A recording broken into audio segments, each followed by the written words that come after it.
everybody. Thank you for joining us. And today we are going to talk about the more recent item in the news, the Kaseya hack. This live stream that we do is made for business owners or managers. I'm just trying to help educate, what to expect or questions to ask of your internal or outsourced IT company.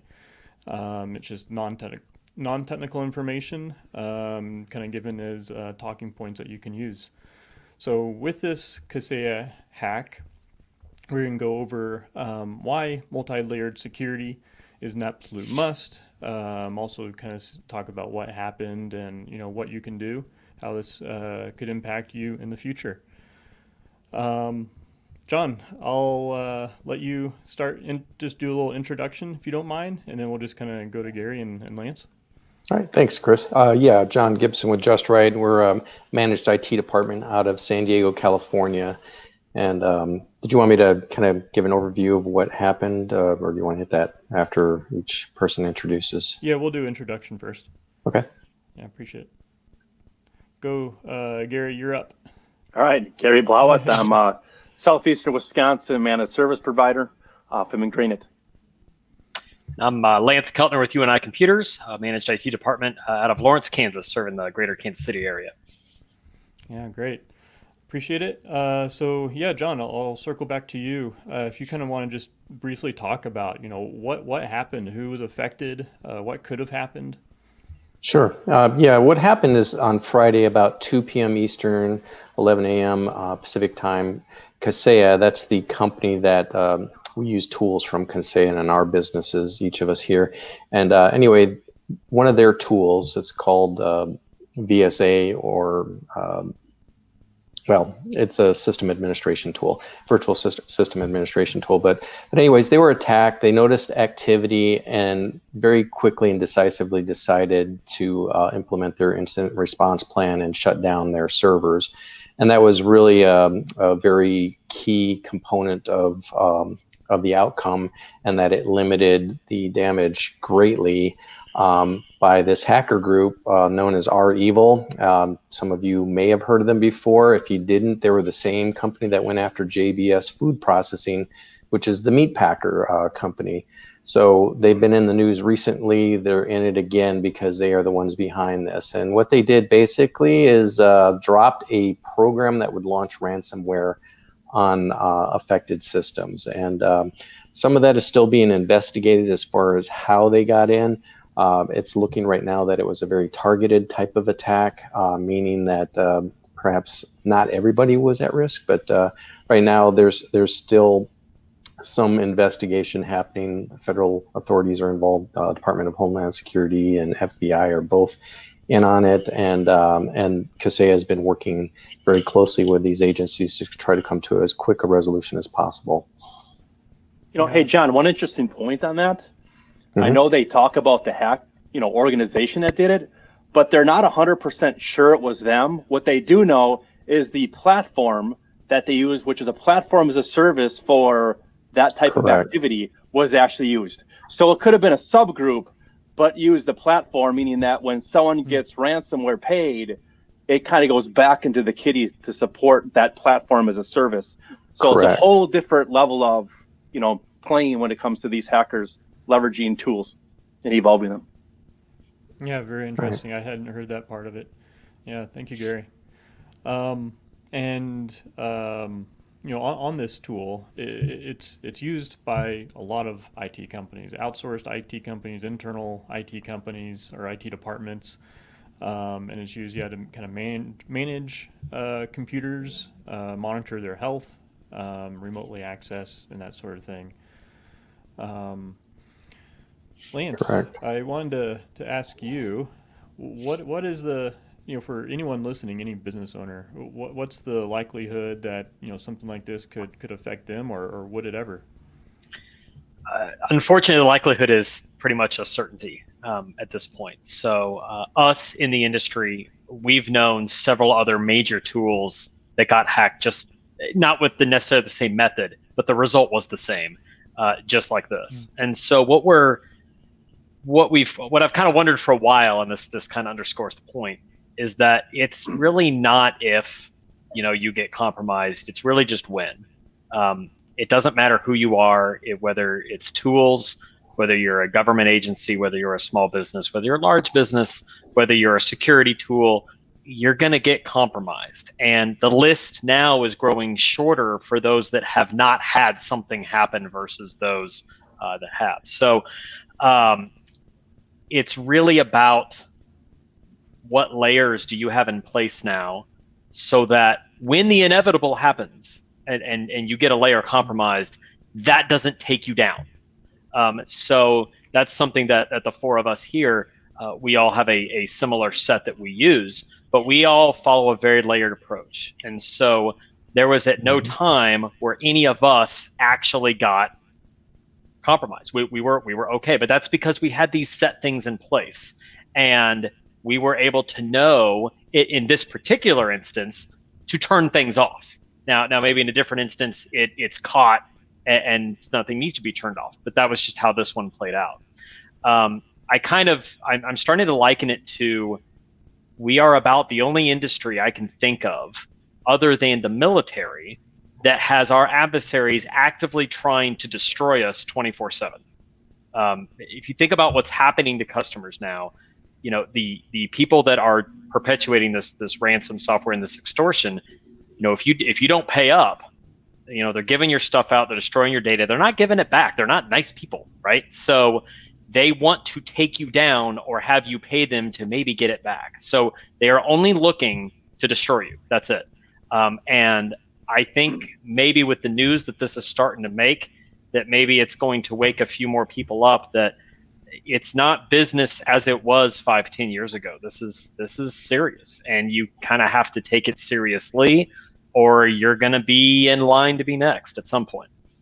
Yeah, I agree with that. Our vendor Kaseya was very upfront about that. They were saying, that this can happen to anyone. So I think that was one great aspect of the news of this. Anybody that got to see the CEO of Kaseya talk got a hint of that, and I think it was really important. Yes, he was very decisive in his actions, and that helped minimize the amount of damage. And yes, I'd like to also piggyback a little bit on what Lance said, is that we have multiple layers of security. Each one of our companies provide that to our clients, and that's the most important thing to take from this, is you must have multiple layers of security. If you rely on just one software, one tool to protect you, you're likely going to be dissatisfied with the end result. So it's very, very important. Yeah, there's a lot of, constantly when we get a new customer signs up with us for IT, we go in and do a discovery and onboarding, and hardly find any layered security. Might be a firewall and antivirus, and that's it. And to me, that's not even a minimum for a standard. Yeah. Right, and one additional point on that, I think, kind of touching on what John said. Right in the media and the news, we're hearing about this particular ransomware attack that seems to be really big. But what people don't realize is that was an attack that overshadowed other things that were taking place at the same time. There was over 2,000 targeted military organizations, government organizations, schools, businesses, insurance companies with brute force trying to target and gain access to those systems. It also happened on July 2nd, right around the holiday. The JBS meat supplier actually got hacked on Memorial Day weekend. So we're starting to see a trend there too. They are trying to take advantage of lower staff, when they could catch people off guard and try to make maximum impact. Yeah, because of long weekends, like you're just mentioning. Yep. Mm-hmm. Yeah, and that's where it's real important to have a 24/7 knock or a SOC in place for those type of detections and quick action. Right. And I think that's a key point too when you're dealing with a managed service provider.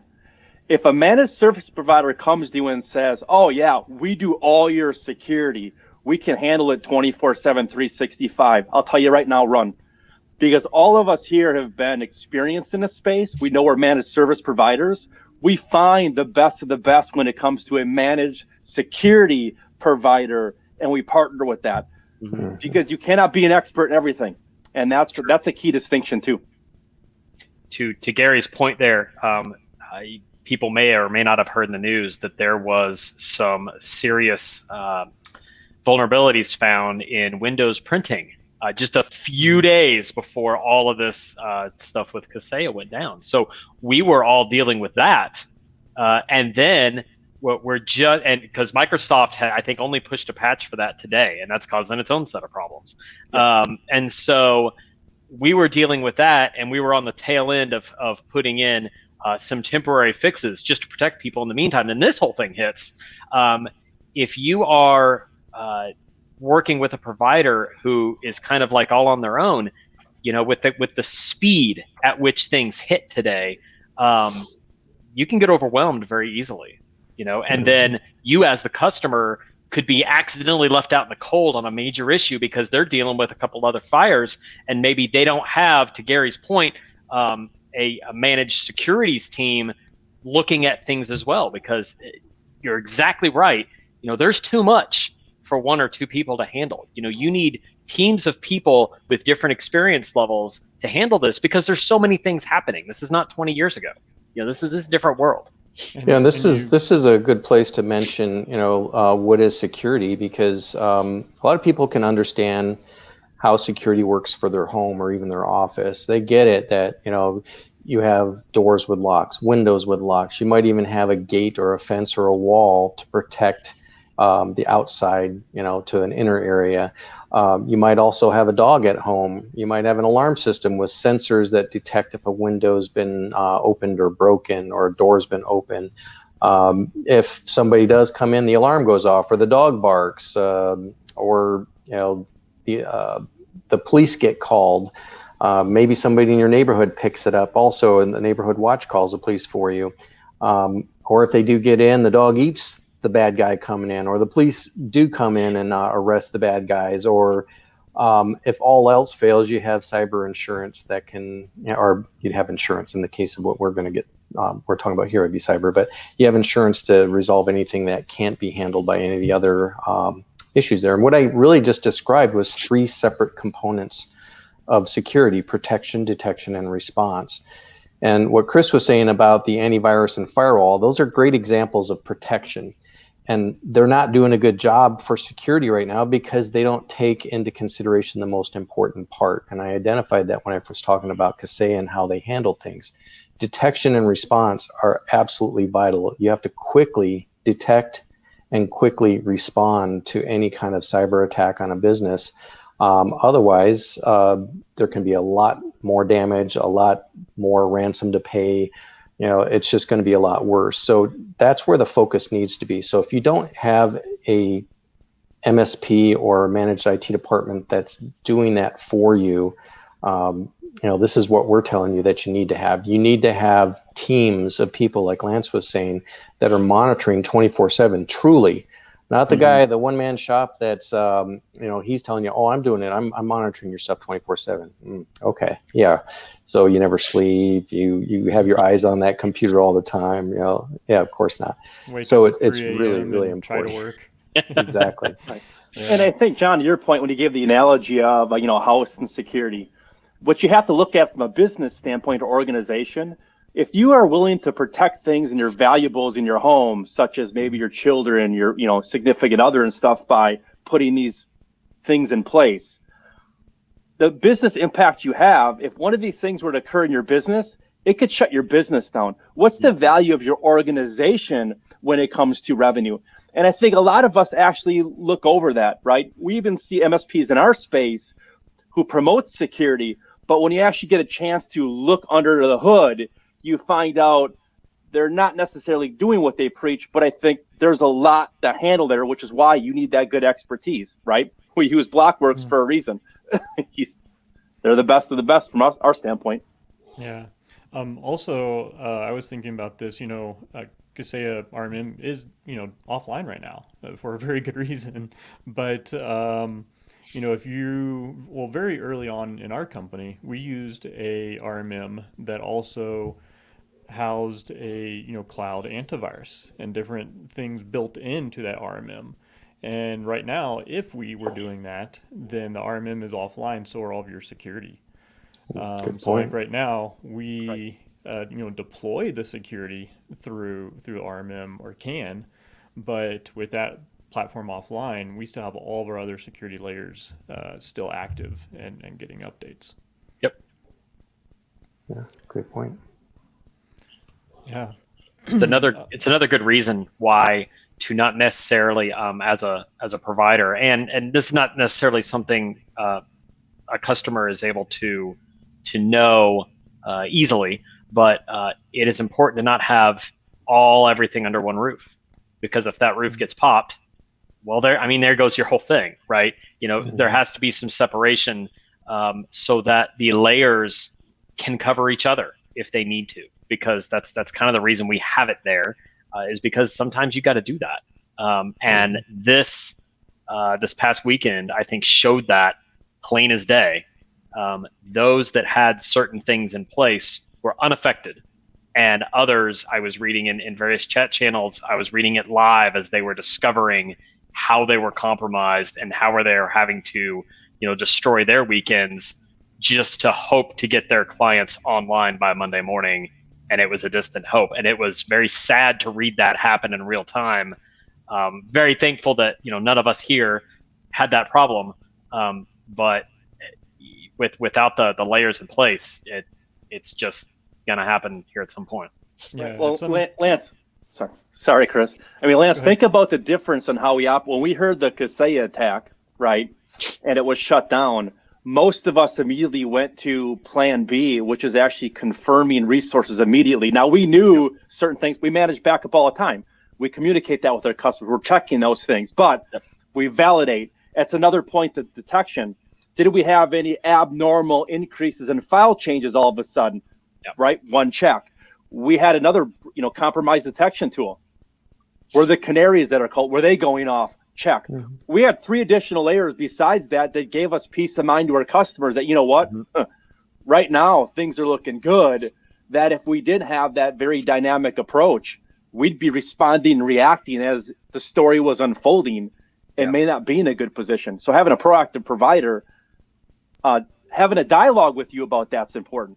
And it's not always up to the MSP to ask the questions.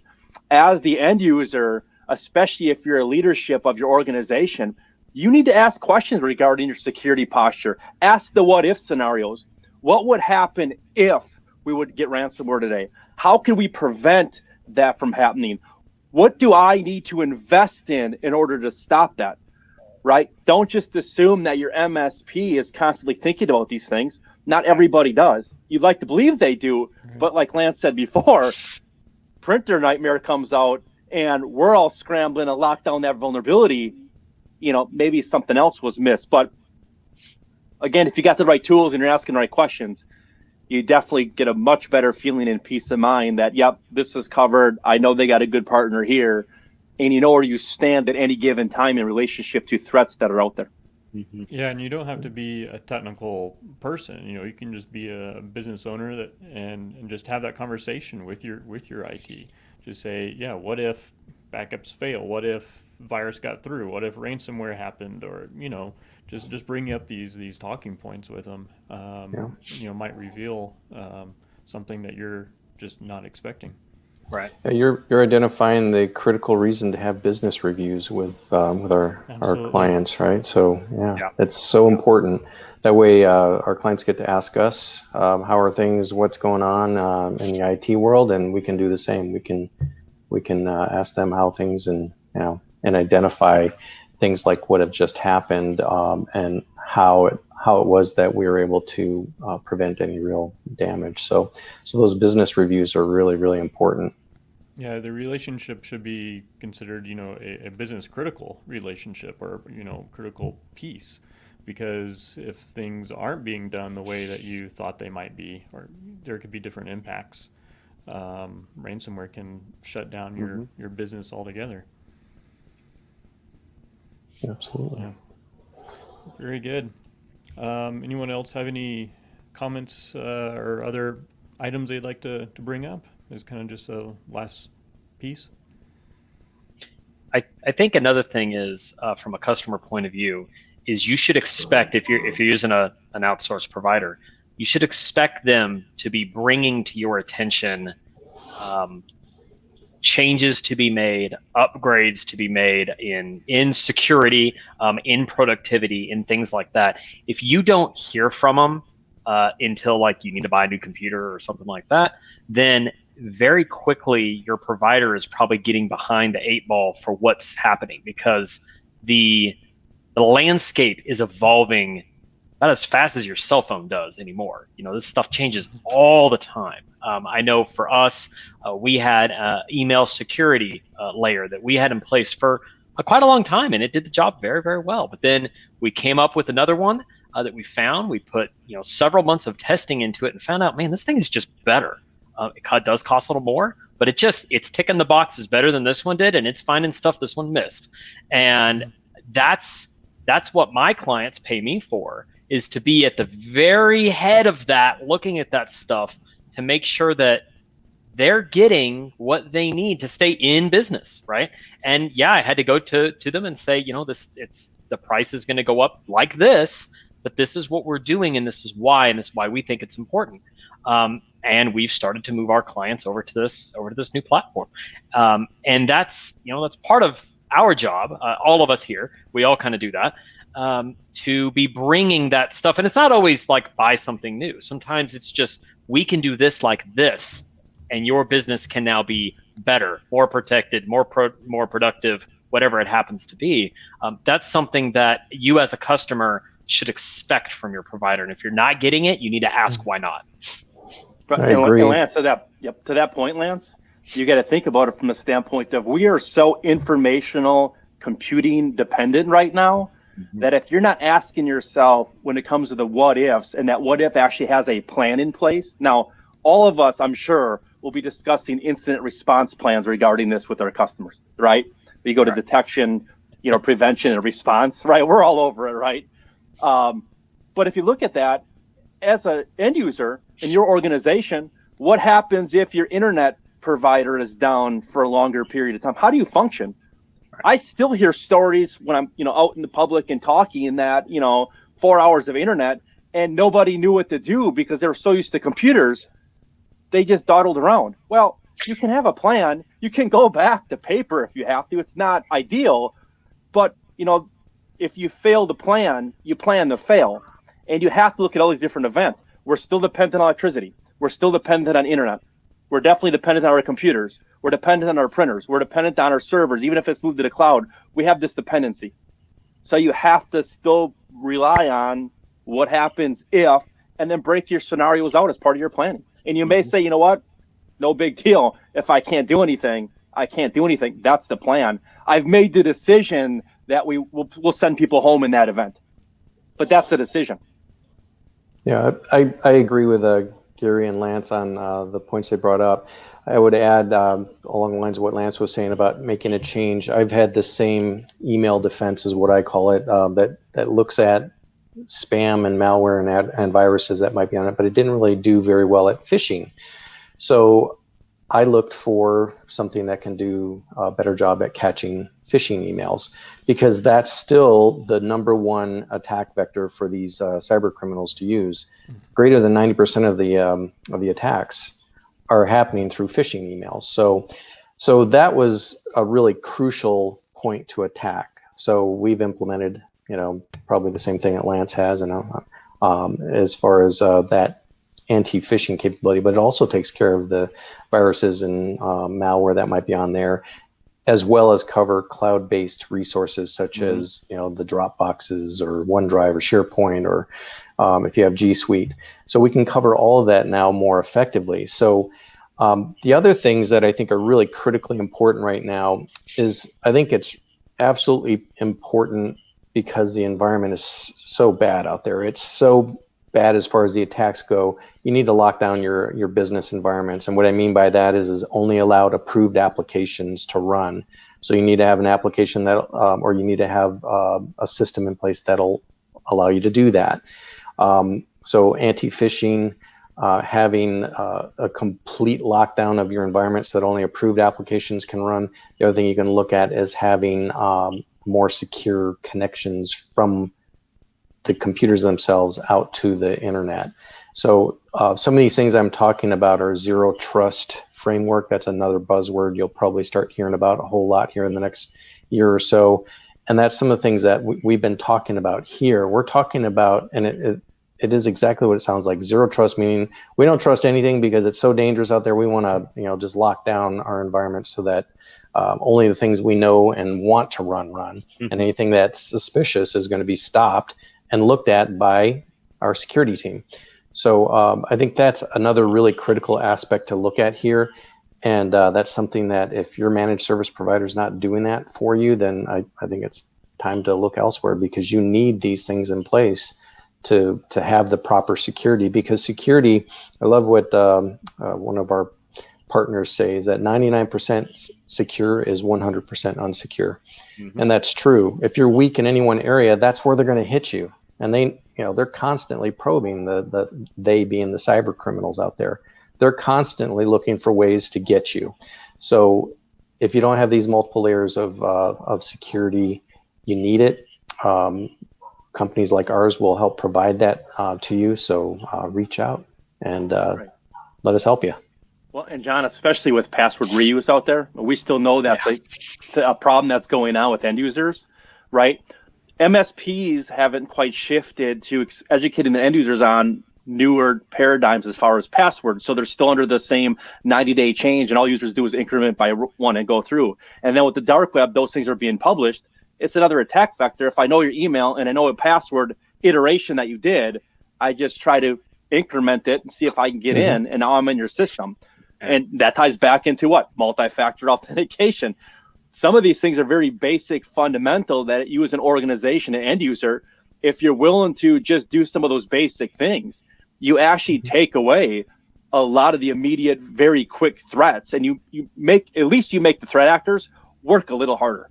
Right. Absolutely. That database of 8.4 billion credentials on that well-known dark website, favorite of cyber criminals, they published credentials, and that's exactly what they're doing. They even deduped that. That means they went through and made sure there were no duplications and all that. So that's 8.4, supposedly 8.4 billion with a B, unique credentials. I think that's more than we have people in the world, but people have multiple sets of credentials.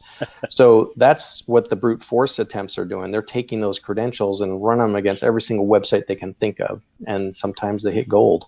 So like what Gary was saying, multi-factor authentication or two-factor. And you probably think, well, that's a big word. What does that mean? Well, that's like when you have your cell phone and you get a text message, like when you try to use your bank, they send you a text message. That's one form of two-factor authentication. It could be your eyes, that it's looking at your eyes, or it's looking at your face like the way an iPhone will do, or your fingerprint scan, or any of another number of other biometrics or applications you have that allow you to authenticate. So that would kill like over 99% of those breach type related hacks just by simply using two-factor. So great point, Gary. Yeah, very good. I think that's kind of all the main items that we had on the list. The last thing, though, I just want to offer up for anyone watching is a ebook that we created, 11 security steps your IT is not doing and why it's critical to start now. These are very common points that when we have taken over IT for new companies, just lack of different security that should always be in place. And so this isn't something to look at and necessarily harp on your IT for, but to bring up, make it a talking point. There are items that you can go to your existing IT and say, hey, what are we doing about this, or is this on, or a very non-technical discussion, but it can make a big difference in your overall security. Yeah, well, thank you, everybody, for joining, and hopefully it brought a lot of good, helpful information to more people, business owners, community. Thank you. It's great to be here. Thanks, Chris. See you guys.